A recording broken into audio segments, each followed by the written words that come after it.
ஒரு அழகான மலை கிராமத்துல பச்சை பசுமையோட அமைதியா ஒரு சின்ன ஊர் இருந்தது.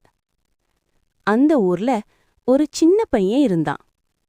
அவனோட பெயர் கண்ணு. கண்ணு ரொம்ப நல்ல பையன். ஆனா அவனோட மனசு எப்போவும் கொஞ்சம் குழப்பமாதான் இருக்கும். எதுக்காக தெரியாம அவன் நிறைய யோசிப்பான். சின்ன சின்ன விஷயத்துக்கே கவலைப்படுவான். ஒரு நாள் காலை மலைகள் மேல சூரியன் மெதுவா எழுந்துகிட்டு இருந்தது. காற்று லைட்டா வீசிக்கிட்டு இருந்தது. அந்த நேரத்துல கண்ணு தனியா நடந்துகிட்டு இருந்தான். அப்போ அவன் தூரத்துல ஒரு பெரிய மரத்தடியில ஒரு தாத்தாவ பார்த்தான். அந்த தாத்தா ரொம்ப அமைதியா கண்கள் மூடி சிரிச்சுக்கிட்டு உட்கார்ந்திருந்தார். கண்ணுக்கு அவரை பார்த்ததும் ஒரு விதமான அமைதி தோணுச்சு. கண்ணு மெதுவா அவர்கிட்ட போய் நின்னான். தாத்தான்னு மெதுவா கூப்பிட்டான்.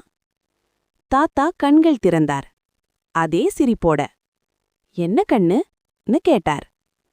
கண்ணு சொன்னா, தாத்தா, எப்படி சந்தோஷமா இருக்கணும்னு தெரியல. மனசு எப்பவும் பாரமா இருக்கு. தாத்தா ஒன்னு சொல்லல. மெதுவா பக்கத்துல இருந்த ஒரு மண் கப்பை எடுத்தார்.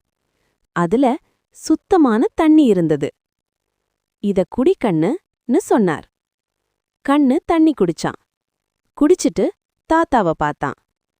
தாத்தா கேட்டார், கப்ல என்ன இருந்தது? கண்ணு சொன்னா, தண்ணிதான் தாத்தா. தாத்தா சிரிச்சார். அதே மாதிரிதான் உன் மனசும். மனசு நிறைய விஷயங்களால நிரம்பி இருந்தா சந்தோஷம் உள்ள வர முடியாது. கவலை, பயம், கோபம் இதெல்லாம் மனச கனமா ஆக்கும். மனச கொஞ்சம் காலியா வையே. இப்போ இருக்கிற இந்த நொடிய மட்டும் கவனி. இந்த காற்று, இந்த அமைதி, இதுவே போதும். கண்ணு ஒன்னும் பேசல. அமைதியா உட்கார்ந்தான்.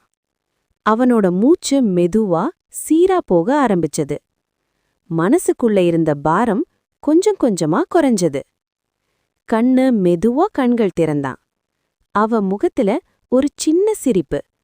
அவன் தாத்தாவ பார்த்தான். தாத்தா இன்னும் அதே மாதிரி அமைதியா இருந்தார். அந்த நாள்ல இருந்து கண்ணு அதிகமா யோசிக்கல. எதுவும் நடந்தாலும் ஒரு நிமிஷம் நின்னு மூச்சு விட்டுக்குவான். அவன் மனசு ஒரு காலி கப் மாதிரி. அதுல சந்தோஷம் தானா வந்து நிரம்பும். சந்தோஷம் எங்கேயும் இல்ல, நம்ம மனசுக்குள்ளதான்.